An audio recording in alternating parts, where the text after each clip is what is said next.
On. Hopefully this is working. So Doug Cunnington here from Niche Site Project. And this is the first time that I'm using this specific software in this format.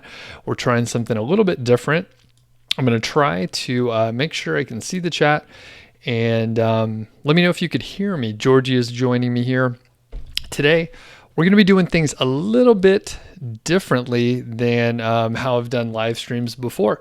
So, number one, be patient with me. I'm going to struggle a little bit probably here. Hopefully, things are going to go okay. But we're going to have specific topics that we're going to talk about. And it looks like we got a few people in the chat here. We have Master. We have... So I'm going to struggle with names quite a bit. Richard, I didn't know that one. Cook the books. All right, cool. So we got a few people in there. Hopefully you can hear me. Jeremy's on as well. So like I said, we got a few topics for today that we're going to cover. So we're going to talk about the aged site case study, and I find myself struggling to actually confirm if people can hear me. So let me know in the chat. There could be a little bit of a delay here, and I'm just searching around. Oh, Richard says it's 3 a.m. there. So we have Kent, Gustavo, Valen, Ashad, and Mist Club. So yeah, we got a few topics. I'm going to share some of the most recent earnings for the age site case study. And then going to talk about links a little bit, share some of the areas that, or some of the services that I've been getting links from. And then I'm going to share my screen a few times today. Also, I'm going to show you a new marketplace out there. Some people may have heard of it, but you can buy sites at a much cheaper price than some of the more established marketplaces out there, like Empire Flippers or FE Internationals, that sort of thing. So yeah, these are much cheaper sites, and some of my friends put out created this site. So with that said, let's start getting into the material here, and I'm going to try and use this software. Like I said, first time around, it's a little different, and I'm still trying to navigate here. So thank you for your patience. So we're going to try and share the screen here. All right. So I think this is working okay. There's a lot of stuff on my screen, so it's hard for me to get to what I need to get to here. But the cool thing is I'll be able to share some of the analytics out there. So this is for the age site case study. If you're unfamiliar with that case study, then I'll just summarize really quickly. I bought a site from Human Proof Designs, and I am outsourcing basically all of the work to be done. I haven't even read all the content. In fact, I need to read more of the content because I think I probably can improve quite a bit of it. I got it back in June. I promptly went on vacation for about a month, and a lot of work was done while I was gone. I was sort of off the grid. So you can see traffic here is on the uptick. There's no like major like huge growth areas, but it's generally moving up. All right, it's generally moving up, and that's a good thing, of course. Quick note, if you want to get more information, you can go to nichesiteproject.com/ASCS, and then you'll have like all my raw notes. So there's no like huge blog post about this yet. It's kind of just the process and some of the services that I've used, which we're going to talk more about today. So, and I see we got even more folks on here, which is pretty cool. Jeremy, Steve, Kent, awesome. Duke is on what's going on. So thanks for the moderators out there, by the way. So let's go to the next screen, and we'll see a little bit more growth even. So this is October compared to the previous 30 days. And you can see 17.81% growth. There's a few things happening here, right? And it's hard to pinpoint exactly what is going on. which is okay. I mean, most of the time when you're working on a site, you're doing multiple things, hopefully multiple positive things that end up like helping things out. Hey, Georgie. Yeah, I see you, girl. So you can't really pinpoint like what exactly is helping your site grow. So in this case, while I was on vacation, I had like 50 articles published. So that's going to help bring in more traffic in a general sense. Additionally, I have 6 guest posts that I've published, right, on other sites to get some links going to the site. And I'm going to share some of the details around that, where I got the links, the metrics of those links, where the links are going, and that sort of thing. So we're going to get to that later as well. So you can see growth. I can't tell you, hey, this is exactly from backlinks, or if it's from something else. So all the things together seem to be positive. So that's a good thing. We'll take a quick look at the Search Console data here, so we can see the total number of clicks and the total number of impressions are, again, slowly growing. Nothing huge here. There's no like all of a sudden, something happened. It's just gradual. This is fairly normal. Every now and then you'll see a jump. There are algorithm updates happening multiple times a year, but in a general sense, like slow growth is pretty common. And actually, that's across the board. Slow growth is quite common. So before I hop over to the earnings reports, I'll make a couple statements. And am I clipping? It looks like this microphone may be a little hot. So I'll try not to talk so loud here, protect my voice. So I'm trying to do these live streams. Many people that are on here right now, you remember I used to do live streams once a week. I used to do them once a week for a stretch. I was doing them twice a week. It was bananas. I was doing a lot of live streams, and it was really fun. It helped me like just understand what people wanted to learn about. People would ask questions in the chat, and it was interesting. It was a good way to put out videos without like overthinking it and having to spend too much time on production, which isn't a bad thing, but it's time consuming if you're trying to do a bunch of other shit, So the live streams were really cool. Definitely enjoyed it. And for a little while, like you could just expect me to be around on Fridays around this time, sometimes on Wednesdays as well. And it was pretty cool. But what happened over time is I got a little burned out, just doing sort of the same thing over and over again. You get burned out. And one thing, again, many of the folks here know that I got a lot of the same questions over and over again, which is, that is okay, right? If someone sees one of my videos, they see that I'm live, they may hop over and they just may ask questions directly to me, even though maybe I've answered those questions many times before. Maybe there's a video that I literally just published on it, but a viewer wouldn't know that. And I understand. However, I'm just sitting here doing my thing, and it got a little boring. So I slowly tapered off. I wasn't so regular. I went on vacation, and then I was like, I don't know what to do. Now, you'll notice today, it's a little bit more structured. It's not the free-for-all questions that I used to do, which feel free to ask questions over there, by the way. If you're watching the replay later, ask questions in the comments. I do see them all, but sometimes it just doesn't make sense for me to stop, my train of thought, answer a question that you can just look up on your own. There's some smart people in the chat that will provide links for you to other pieces of content or videos or whatever that either I put out or other people have.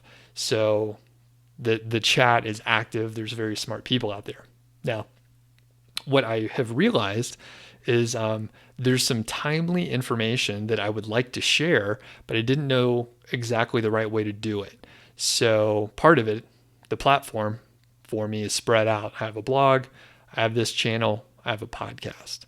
And I try and distribute the content across the board. But in general, I don't always do it, and sometimes it's not timely because there's some scheduling aspects that I have to consider. So that means, actually, let me back up before I get into that. So there's some timely stuff that I want to share with you, like these earnings reports that I'm about to show you. And the problem is I worked ahead quite a bit. So I have videos to publish weekly all the way through like the middle of January. And they've been done for like a month. Obviously, those are not going to be as timely. And I try to make things, more evergreen and that sort of thing. But there's some stuff that I want to tell you about, and I just didn't know the right way to do it. So I decided to give this a shot here. I have this new software, it's Ecamm Live, and it seems to work pretty well. And basically, all right, Jay says, lots of rambling. Come on, focus. Jay, get out of here, man. Like, this is why I'm doing the video. If you don't want to watch it, you can get out. So basically, I want to share some timely stuff. And because I worked so far ahead, I didn't have a way to like share this with you. So that's what this is. And Jay, if you want to find shorter videos, they're on the channel. So this is rambling, and this is what we're going to do. So basically, I think this could be a good venue. The other cool part is I can bring guests on. So I can bring on like Ron Stefanski. I can bring on John Dykstra, get Spencer on here, Spencer Haas, and just other folks. Maybe Miles Beckler will join me sometime, but I could just do a short segment, talk about a little thing. I could put in recordings that I pre-recorded ahead of time, so it'll be shorter for impatient people like Jay. And I think Jay thumbs down there. So yeah, this is all about me. I mean, that's what we're doing here. So moving on here. I can share these earnings reports. So basically, we're going to see how it goes. And that was the other thing. I have to do this, Jay, for myself too, because I basically I don't earn I don't earn much from YouTube. It's a great way to share information and stuff like that. But if I'm only listening to like what other people want, and I know the audience is obviously really important, but for people that like shorter videos, they don't want to watch live stuff. That's totally cool. Income School is great for that. They have very short, tight videos. I think, Jay, you'll probably be interested in some of the shorter videos just on the channel. So you just have to go hunt around for them. All right, moving on. Let's see these earnings reports. So again, this is an AgeSite case study. And next, we got some earnings. So I have a couple different views here. So number one, this is for the full year. So $274 for the full year. I bought the site in like mid-June. So that's why the earnings start in June here. It's just zeros all the way leading up to that point. Hit $100 in August, which there were a few big purchases, and a couple things you will notice in this graph. We'll just point out a couple things here. So number one, you'll see that the number of products went up a little bit in August, but the earnings went up to 100. Now, when you look at October, you'll see there's like twice as many products sold. However, the earnings are about $50. So you can figure out on your own there that basically there were some more expensive products purchased in August. Why? I'm not sure. It's just sort of random, like, luck of the draw sort of thing of whatever people are purchasing. So with that in mind, you never really know what's going to go on. Now, let's drill down a little bit to the summer quarter here. So that's July through September. So we could drill down and just see like that quarter a little bit more. And the more recent quarter, which is, we're just starting here, right? So this is Q4. So we're really just looking at October here. So this generally looks good. And the thing that I need to point out here is November is looking really good. So November is looking really good here because We're only a few days in. This is through the 6th. So 6 days, $24. It looks like there's a little bit more consistent traffic and that sort of things. That sort of thing. So that is excellent. And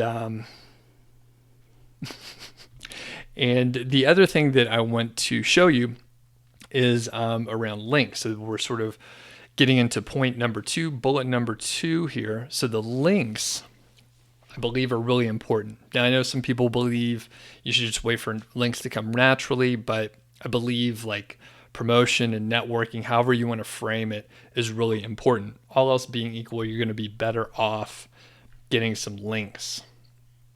So here's some of the data for the links. I pulled it this morning, and let's see what we got here. So 6 links total, and you can see the data here. 3 are from the Hoth, and Loganix provided the other 3. The costs are listed here. You can see the variety of metrics. So DA is domain authority, PA is page authority, and the trust flow, TF, and the CF is the citation flow. All right. So you can see the metrics. I'm not going to read them all out. That'd be pretty boring. And we're going to showcase this software a little bit more. And let's see if, yeah, there we go. So we could even zoom in here to the actual view. And I think I made Jay upset. So he's already gone. He won't even know. Or Jay, are you still out there? See, this is the good stuff, but you have to sit through my bullshit. All right. And this is, it's not a sponsored, I'm not going to show ads here, so I could cuss. It doesn't even matter. All right. So the interesting thing with this situation here is really this link right here. So it was a $200 guest posting service over at the Hoth. The metrics are ridiculous. All right. Oh, Jay still is there. Thank you, Jay, for hanging on. And I'm just busting your balls. So, okay. So it was a generally, right? It was generally a like sort of a low powered, like lower cost post. So 5,000 organic searches per month. That's what this means here. And right here. All right. So you can see that it was one of the cheaper posts. However, the metrics were ridiculous. Sometimes you end up with that situation. I'm not sure how it worked out that way, but it did. You'll notice that the Loganix posts have a little bit lower metrics. However, and they're a little bit more expensive. However, the interesting thing with Loganix is the level of sort of checking and service that they give you. So the main difference between the Hoth and Loganix is Loganix has a account manager, someone who is going to just check with you, right? They're gonna send you a list of sites. So I think for each one of these posts, I had a choice of 3 different sites. So one of the big complaints with guest posting services is that you don't know where it's going to go. You pay your money. It's a lot of money, as you could see, and it may end up on a site that you don't really like. With Loganix, they check with you. They say, hey, here's 3 choices. Here's choice number 1. We think this one is probably the best, but let us know and we'll see what we can do. So they check with you. They add an extra step in there to give you more control. That costs money, right? So that is why there's a difference in price. I think since I've purchased those guest posts from Loganix, I think they've reframed some of their offering. So I think you can get some cheaper options. But generally, the big change in like the guest posting world in the last, I think 8 months or so, is that instead of just selecting based on metrics, right, you can look for, or you could buy based on the organic traffic. If a site is getting organic traffic from Google, you can sort of decipher, right, that Google likes the site. And that can't be faked. The problem with metrics is you can manipulate them pretty easily. And I've seen this in the past. I would get a guest post. I would check out the backlinks on Ahrefs or SEMrush or Majestic or whatever, and all of a sudden, 3 months before I got the guest post, I would see like a huge spike of backlinks. Not very good backlinks, but backlinks that would make the metrics go up. So when you keep that in mind, you realize that buying guest posts based on the metrics, bad way to do it. Organic traffic, very good way. You're getting value. The results speak for themselves. We can take a look back at the traffic growth, right? I mean, we see the growth. So you can't argue with that. It's pretty straightforward, pretty clear that that's a better way to do it. And you can see the value. So a little bit of the, again, a differentiation between the Hoth and Loganix is going to check with you on the specific site that you want the guest post to go on. The Hoth, you don't have that level of control. They have great customer service and really good account managers and stuff like that. Sometimes they really over deliver, like with this post here. But of course, you can imagine this is expensive, right? This is very expensive compared to doing it yourself. However, some people have more money than time. There's a lot of folks out there with like a full-time gig, family, you're commuting, you're doing other stuff, you have hobbies, whatever. You just have more money than time. Other people have way more time. In that case, you can do this manually, do the outreach, put the time in, do the networking, right? That's really all you have to do. All right. And Chris, what's going on? What's going on there? Let's see. Chris asks, how are they vetting the traffic estimates? So they are pulling information from Ahrefs or SEMrush, which, while not perfect, they are good enough to gauge the traffic. So there are some cases where maybe a site does get organic traffic, but they don't have like really great content. They just happen to rank for a few things. So those would sort of be the edge cases. I think out of the 6 that I'm displaying here, and then I tested these services probably several months before I bought these links. There were a couple, very small percentage. I would say like say 10 to 30%, something like that. If I just had to guess, kind of a big range. So out of 10 links, 1 to 3 of them were maybe on more like content sites where they covered general topics, and maybe it wasn't really specific to my niche, but at least it was an article that was specific to my niche. So generally, these are going to work out pretty well. So Richard says, what is the anchor text that I used in the guest posts? So for the homepage links, those are branded anchor text. So for example, if it was a niche site project would be the anchor text. So branded anchor text is the homepage links. For the review pages, generally those are partial match keywords, right? Partial match keywords that have like a longer phrase associated with them, generally. A couple of the links, and one thing I would recommend too, is to just get branded anchor text to your review pages as well. So branded anchor text is great to use almost all the time. Like you're not gonna get in trouble for using branded anchor text. So that's always gonna work out pretty well.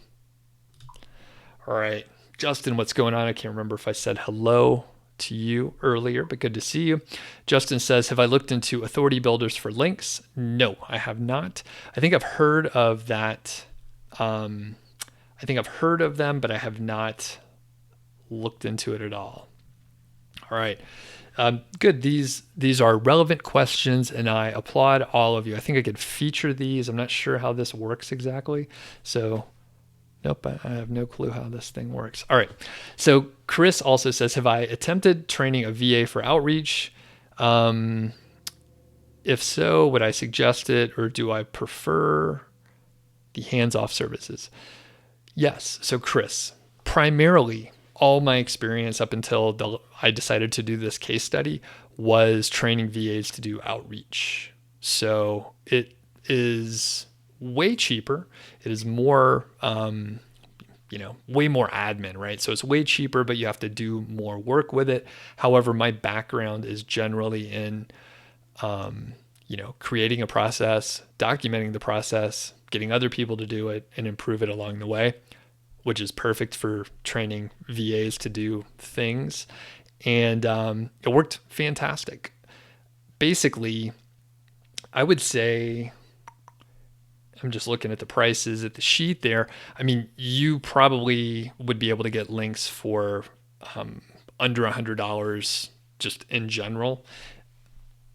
And these are, 3, 4, 5, 6 times more expensive than that. And a lot of times it's all based on like how, or making it cheaper, or not having to pay for links or anything like that, is all about like networking and making friends with the folks that you may be able to guest post there. Don also says, was I happy with the site from Human Proof Designs? Yes, I was.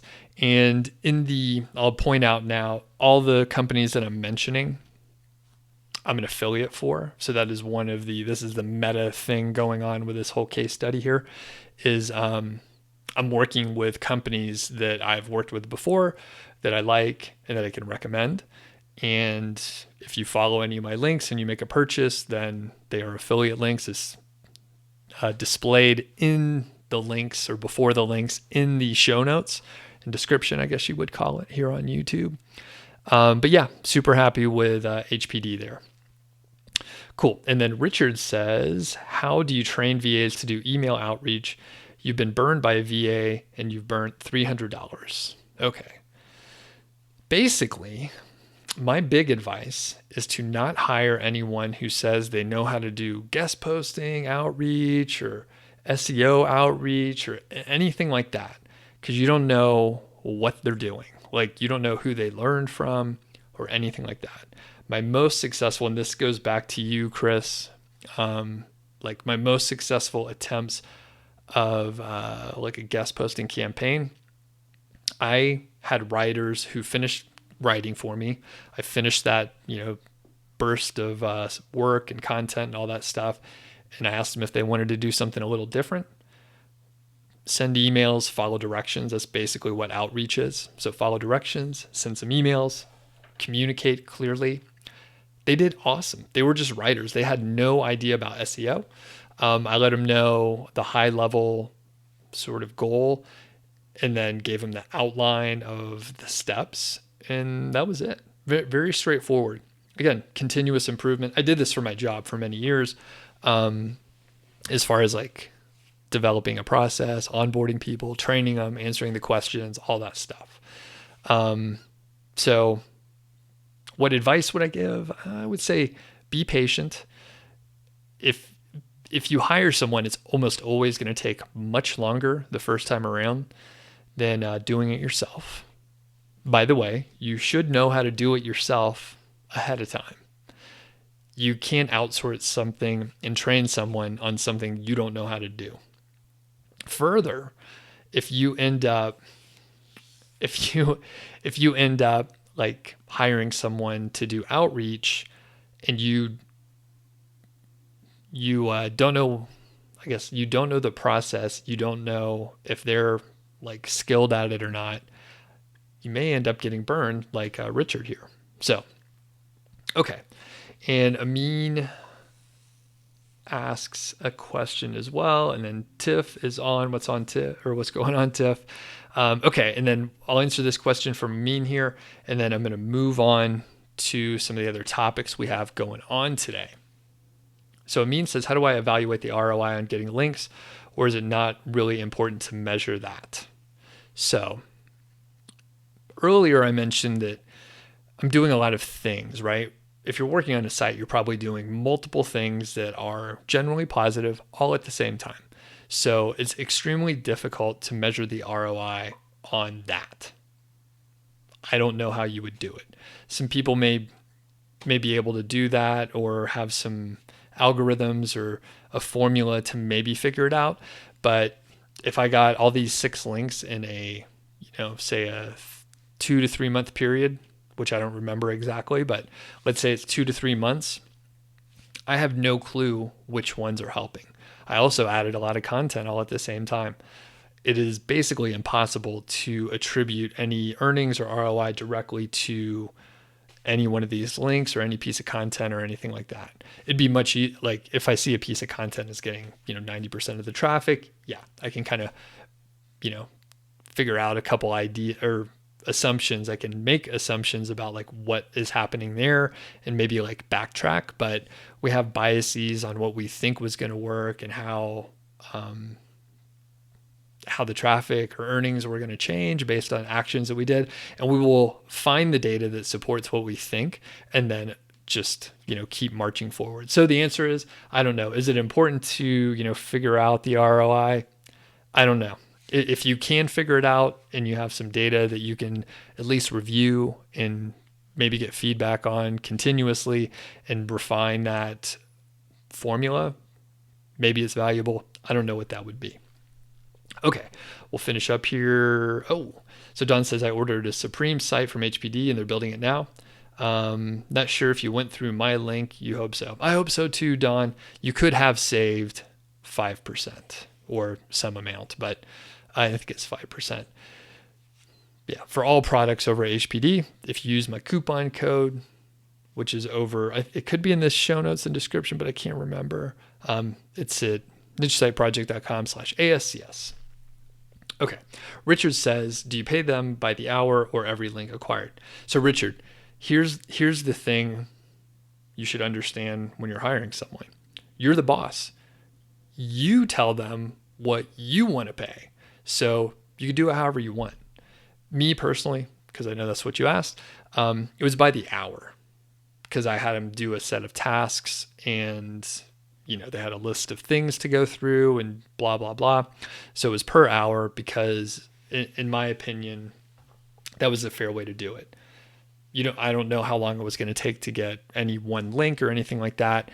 And if you are paying them fairly, and I knew the people I was working with, basically like it keeps the incentives sort of true. Like if people are incentivized, right, by getting links as cheaply as possible, then they will get the links as cheaply as possible. I wanted people to go through a process. That's what I wanted specifically in that case. Jay asks about Bright Local. Nope, I don't know.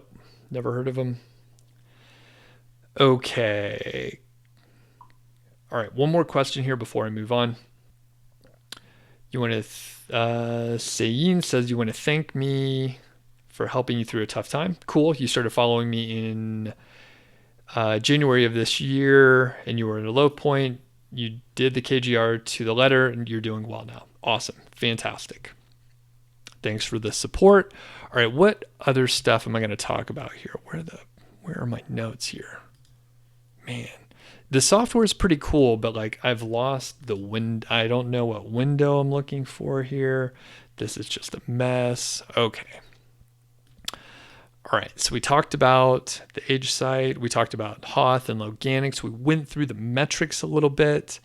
And lastly here, we're going to talk about Motion Invest. So Motion Invest, another company which I am an affiliate for, is a very cool concept. So there's a gap in the market. I know a lot of people out there either want to buy a site that is already earning money, right? So not a done for you site that is not making money yet, or an age site which may have some traffic, may have some earnings. That's what I bought for the age site case study, by the way, an age site. But basically you want a site that's already making $100, few $100, and sort of on the cheaper range. There are marketplaces out there like Empire Flippers, FE International. Those are the two main ones I know. that have, pre-vetted sites, high quality marketplace for online businesses generally. And those are great. However, those businesses are mature at this point. So it's generally the same amount of work to sell a site making $100 a month versus one that's making, say, $10,000 a month. So these companies like Empire Flippers, FE International, they moved up the value chain. So they are selling sites that are making more money. Consequently, they are more expensive. So it's a bit of a barrier. And there's a gap in the market. So Spencer Hawes from Niche Pursuits and John Haver over at Authority Website Income created Motion Invest. We're going to hop over there in a second and have a look at some of the sites that are available. So the cool thing is it's not a traditional marketplace, right? So they're not a broker. And if you have a site, this is the other cool thing. If you have a site, you can sell it to them. And again, there's a gap in the market. So if you have a site making $100 to $2,000, they can quickly vet your site and probably buy it from you. So I know there are some folks out there that are in that situation where you have a site, it's doing okay, but you want to liquidate it so that you can invest in another site because perhaps you've learned a lot along the way. So whether you want to buy a site or sell a site, it's a place to check out. So let's go look at the marketplace here right now. By the way, we have quite a few people on, which is awesome. If you have a chance, if you hung on this long, hit the thumbs up if you have the ability to. That would be much appreciated. And let's hop over. Let's see if I could figure out how to share the screen again. All right, wrong window, but don't worry. I think we can do this. Boom. All right, there's a link to get to Motion Invest in the show notes and description. Again, it's an affiliate link, so I'd get a commission. Actually, I don't even know how it works. I just know this is a good service out here. So you'd navigate over to the sites available. And one of the cool things is we're not going to see the domain or anything super specific, but you'll get an idea on some of the prices that may be out there. All right, so hopping in, they have a lot of nice graphics here and all that stuff. So this one here, $13,000. It's a 4-year-old golf review website making $450 per month. I'm pretty sure that is profit. Yeah, so $448 profit per month. And it's being sold, so 2.5x monthly. Cool. Which honestly, when I'm looking at that 2.5x monthly, I wonder if that is like 25x monthly, not 2.5. I'll have to look at that later, but 10,000 visitors per month, domain authority of 25. And you can get more information if you log in. So like I said, we're not going to do that here. You need to go over and check it out on your own. Next one is over here. So this is a 1-year-old product review site. So I'm not 100% sure, but I assume it's a general review site. $300 per month, almost 2,200 visitors per month, and a domain authority of 15. So a couple interesting things to note here. By the way, is this interesting to people? Because I was like, hey, this is some real stuff that we could look through live here. So the interesting things with this, so this golf site, 4 years old, all right? So it's 4 years old, and there's a lot more visitors, about 5x visitors. So it's selling for a bit more, but yeah, just the domain authorities are quite a bit different. So you can imagine like this site here, the newer site, seems to be making, and I didn't do the math ahead of time, I'm kind of talking in a generally uninformed way here, but there's a lot more profit coming in per visitor for this second site. Now it's younger, but like I said, there seems to be more profit. Here. So that's kind of interesting. I think that's interesting. And the domain authority is only 15 here. I'd be interested to see what some of the other metrics are. I think sometimes the Moz metrics of domain authority and page authority, they're a little misleading. Like I said, they could be manipulated. Sometimes they're a little low. Like maybe this site here, the 1-year-old site, maybe it has some decent links, but maybe Moz has not crawled those links, or maybe they don't deem them as being very good. So moving on, I don't think there's a ton. There's only 3 available, so you may want to jump on it if you got some money burning a hole in your pocket. Next one here is selling for $15,000. It's a 10-month-old printable site, and they say it has a lot. 10-year-old printable site. I don't even know what that means. What's a printable site? Anybody know what that means? There's a lot of, quote, growth opportunity, it's making $560 per month and has about 5,000 visitors, a domain authority of 43. So much higher domain authority, even though it's a quite young site, 10 months old. And 10 months old, not a ton of history, so it's kind of interesting. But my insight here is around the ability to create a site that's making almost $600, let's round up, basically in 10 months. So from scratch, I'm assuming, 10-month-old site, and it's in good shape. Chris says PDF printouts. Really? That's crazy. PDF printouts. All right. So there's some sites that have been sold here, and just for shits and giggles, let's have a look at those too. So you can see what's out there, kind of get a gauge on what's going on. Now, I see the price isn't listed anymore. They just say sold, but we can get some, information about the age of the site, the profit per month, stuff like that. Okay. And then we'll quickly move on after this. We'll look at like 2 more here. All right. So 2-year-old health site making $190 per month, Amazon affiliate, share sale, sell health, and over the last 6 months. So over the last 6 months, it's making $190. And who knows? Who knows on this one? It could, it's a health site, which could be maybe it's lost traffic and earnings over the last few months.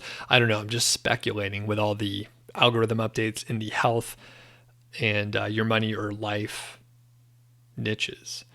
So again, 3,000 visitors per month, couple $100 per month there, domain authority of 22. So this looks like, like the other one where the domain authority was fairly low.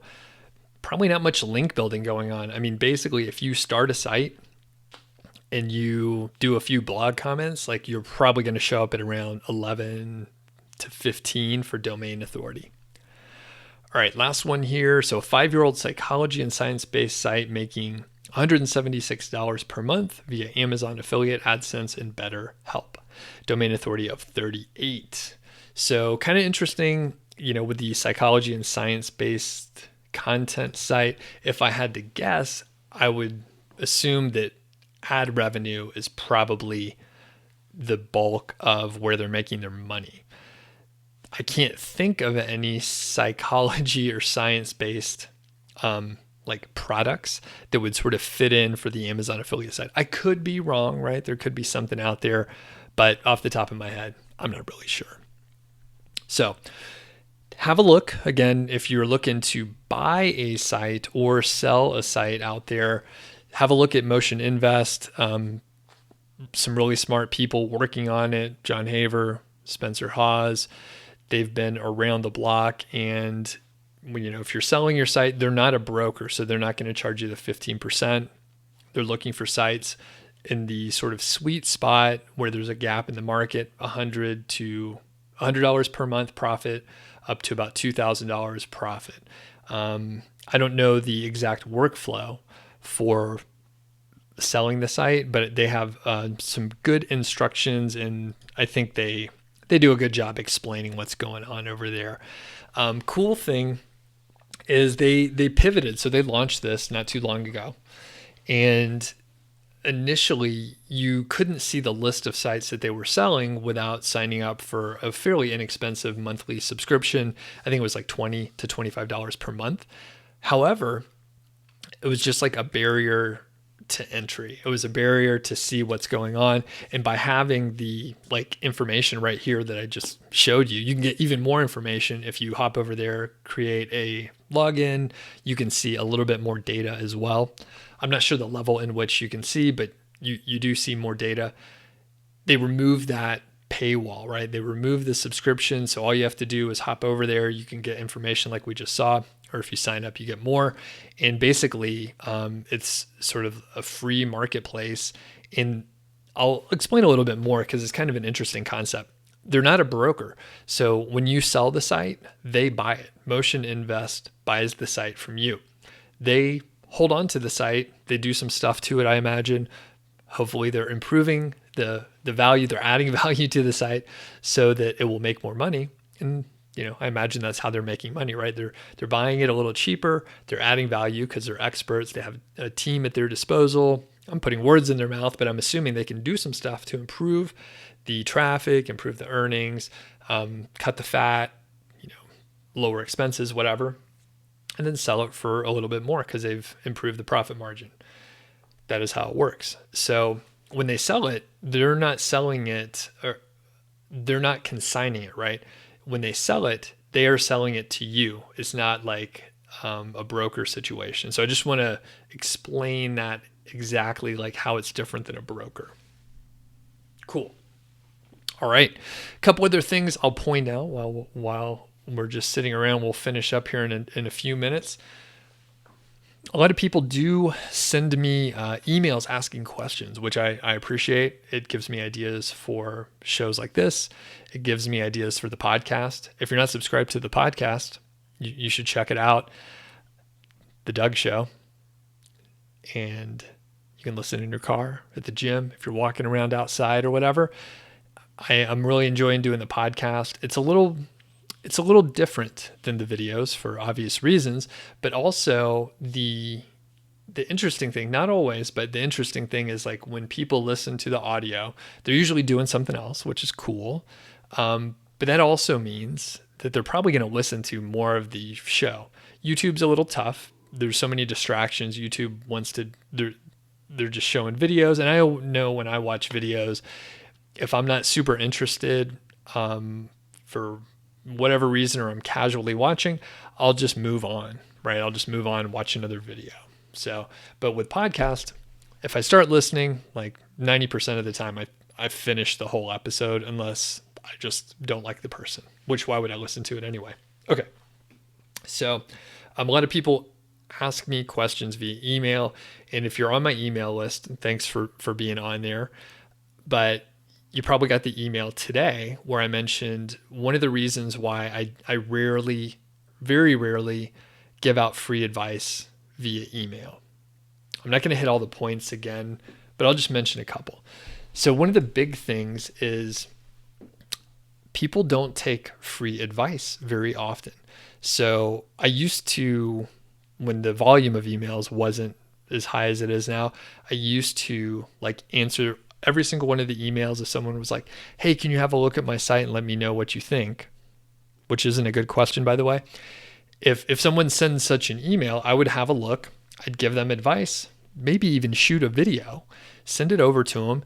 And like 99% of the time, they didn't follow my advice, right? So I totally wasted my time. They didn't even value my expertise, right? And they didn't get any results from it. Or maybe they followed part of it, but then they were following like other advice and they were mixing and matching and they happened to pick a combination of things that just didn't work out well.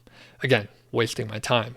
So kind of a bummer, but I learned my lesson. Like basically if people are getting stuff for free, they're not going to value it as much. They may not do the things that I'm suggesting that they do. I'm not saying I'm right all the time. but I'm right. Maybe half the time, part of the time. If you're asking me for advice and I'm taking like 30 or 40 minutes, like I kind of want you to follow it. So that's number one. People don't follow free advice very much. Same thing with courses, right? So weeks ago, someone, I think one of the Doug Show podcast, someone was like, "Hey, why do you sell courses? Why don't you just give away everything for free?" Well, I've tested things before. I've tried different price points. Basically, if people don't have skin in the game, they're not going to do it. So it's kind of a way to filter out people that are serious or not. The other portion is like answering questions here from the chat. I'm pointing at the chat that you can't see. It's right there. But basically, if I can answer questions and there's 40 other people on here and many hundred others are going to watch later, like people can learn from it. It is helping multiple people at the same time. If you just send me an individual email and I'm like, "Hey, do this," it only helps you. It's a little bit selfish. So a lot of times what I'll do, I file that email and I'm like, "Hey, maybe take a look at these couple links and I'll put this on the list for potentially a podcast or video. So keep an eye out," right? So I don't always do it, but a lot of times if I see a question over and over again and it's not hyper sort of specific for someone's site and I can generalize it, I will cover that again, because I can help multiple people, which is kind of the idea here. So just a note on that. And this is a pitch to, if you want to hire me for coaching, you can. If you go to nichesiteproject.com/hire-me, there's a link in the description. You can get more information there. It's not cheap. Luckily, I'm fortunate enough to have like enough demand where I've raised my rates over time. And that's good. People get great results. Someone asked about the interview with John yesterday about drop shipping, which I don't know if I answered that question, but basically the episode that I published yesterday, John drop shipping, basically he wanted to get some more traffic organically to his site for specific reasons, which I won't go into here, but he was someone that I coached. He was experiencing a loss of traffic. We went over some key things, and usually that is what I see. There's one or two things where it's like, if you do this, you're probably going to see good results. And Richard, I forgot to give you a shout out. So Richard Hahn says the coaching works. And if I go back to what Richard mentioned earlier, where is that at? Richard basically said he's approaching $1,000 a month, if I remember right. And I don't see it specifically here, but Richard is, saying, "Hey, coaching is good." So it's not cheap, but usually the advice is pretty solid. Oh, it says right here, "By the way, thanks, Doug, for the consultation with my site. You're almost hit $1,000 a month." Awesome, right? So you got to do the work. There's no shortcuts. A lot of it's boring work. So, and Chris says the productivity course. So Chris enrolled in the productivity course. We're going to be chatting, I think next week or whenever you scheduled that, Chris. So really appreciate that. And I don't overly promote the products and stuff like that. I usually just try and give information and people end up finding it. But if I'm doing these live streams, it does give me an opportunity to continue to talk about myself, ramble on about things that are unrelated to what we were talking about, and talk about my products. So the productivity course is still out there. As I mentioned, I'm doing these live videos to share some timely information that I want to tell you about, because I've worked so far ahead on the videos that I have all the videos shot. They're all queued up. My VA has scheduled all of them through I think like the third week in January. So I'm either going to start some new stuff or I'm going to take some time off. I'm not 100% sure. So thank you, Chris, for that. Looking forward to chatting with you. And we'll finish up. We're going to go for just a couple more minutes here. Valen says, what are the books? Oh, where are the books that were next to you the last couple of times you were really interested in learning the titles? You know what happened? Logistically, what happened was this. So you may see there's a coffee cup right here, right? There's a cup right there, and the books were sitting right here. All right. This is a good question, Valen. I like the details. I'll tell you the titles in a second. But what happened? I turned my chair like this, right? Turned my office chair, knocked the books down, tipped over a cup, right? And then luckily there wasn't anything in it. It was like 2 drops in there. So it just kind of tipped over. But I realized the book was too wide. So the books that were there, one of them was Stephen King book called On Writing. Really good book. There was Charles Duhigg's productivity book, which I think is Better, Smarter, Faster. And I think a book called Positioning by... It's not sitting over there. I forget the author, but it's like the 90s version of a book called Positioning, which is a great book. It's a little dated in some areas, but like you get the point. The case studies are off. Funny thing, let me know in the chat, have you read that book? There's a lot of references to Trump in the book.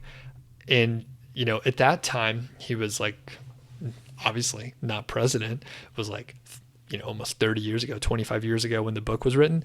But there was all this branding stuff about Trump through the book. Very interesting. Okay. So I think those were the books of Valen. And yeah, all those books, I highly recommend them. I like Charles Duhigg a lot.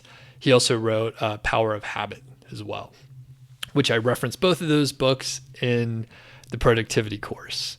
Okay, last question here. So Jay says, do I think citation services are worth the expense when you're building a new site? I don't think so. The full disclosure here is I've never used any citation services, so I can't comment from experience, but I've never seen it as something necessary.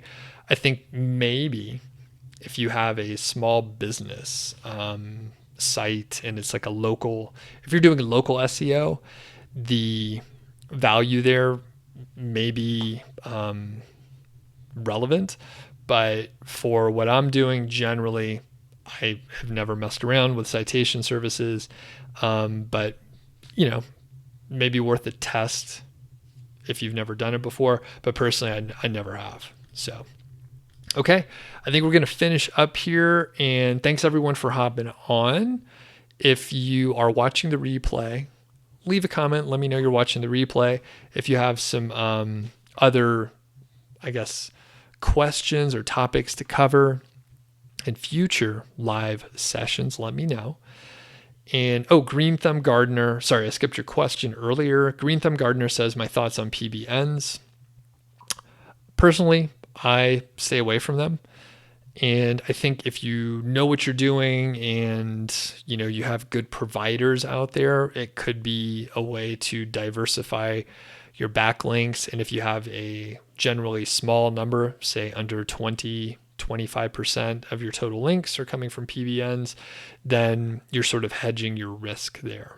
So I stopped using PBNs in, I guess it was like the fall of 2014 after I had like all of my sites penalized. So that was a bummer. Alwayne says, what's my income goal for the new site? I don't know specifically, Alwayne. I'm not really sure. I think it wouldn't be unheard of. Yeah, I'm not 100% sure. I think within a year, if it's at, you know, $1,000 a month, like that's probably like a reasonable win. That's a decent asset at that point in time. I think a lot of the content that I published over the summer, I think slowly over time it's going to rank better. A lot of those are KGR posts. And last question here. Richard says, how do I submit a question for the Doug Show? So if you go over to Doug.show, I believe there's a link in the description. I can't remember.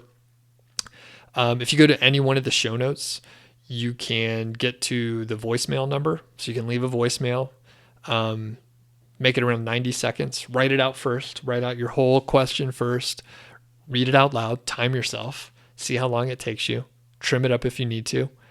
If you need to provide more details, you can send an email. You can also email at send the email to feedback@doug.show. And, that's a way you could submit your question, or if you need to add more context or information to a voicemail question, you could do it there as well. So thanks, Richard. All right. I'm out of here, everybody. Have a great day, and have a great weekend.